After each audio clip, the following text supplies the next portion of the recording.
Yan mga katuklas oh.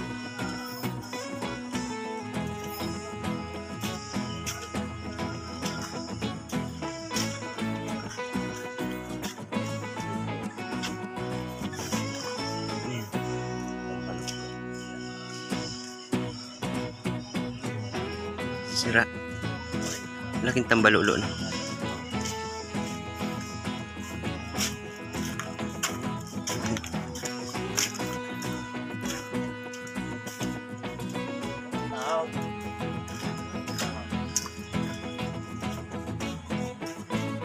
Yun, ang lawak pala nito mga katuklas oh. Punta pa tayo dun sa dulo.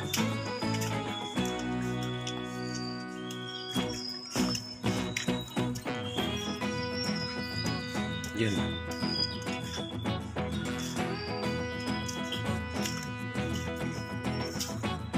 Why is mangrove forest restoration important?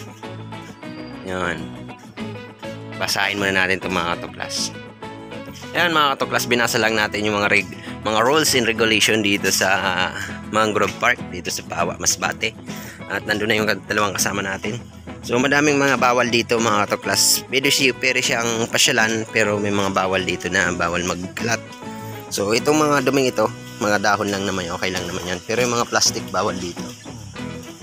At yung mga alcohol, paninigarilyo, bawal din dito magtapon ng sigarilyo. Maraming mga rules and regulation dito sa makita nyo mga katuklas, ang daming mangrove oh. Yun oh, ang daming mga habitat na mga hayop.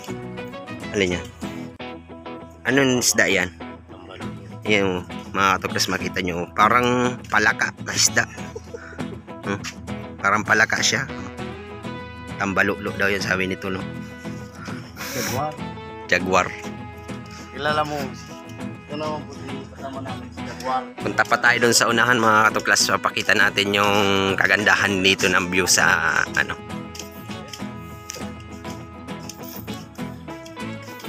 Yan mga katuklas. Ang lawak talaga mga katuklas ng park na to. Ganda guys. Ganda na ang tanawin dito. Yan o. Napakaganda. Yan. Lakad tayo.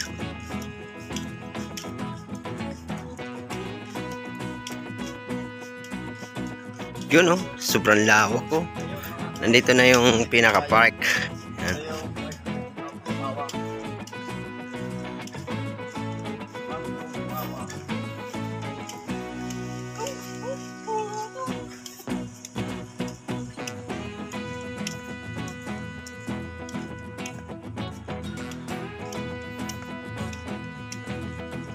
Isa sa dinarayong ng tourist spot dito sa Masbate City, ang Mangrove Park. So medyo mahangin mga katuklas dito, kaya ang pangit ng soundscape natin dito.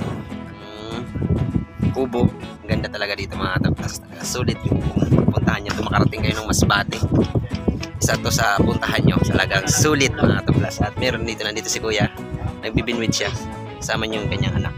At yun nga mga katuklas, talagang sulit talaga dito.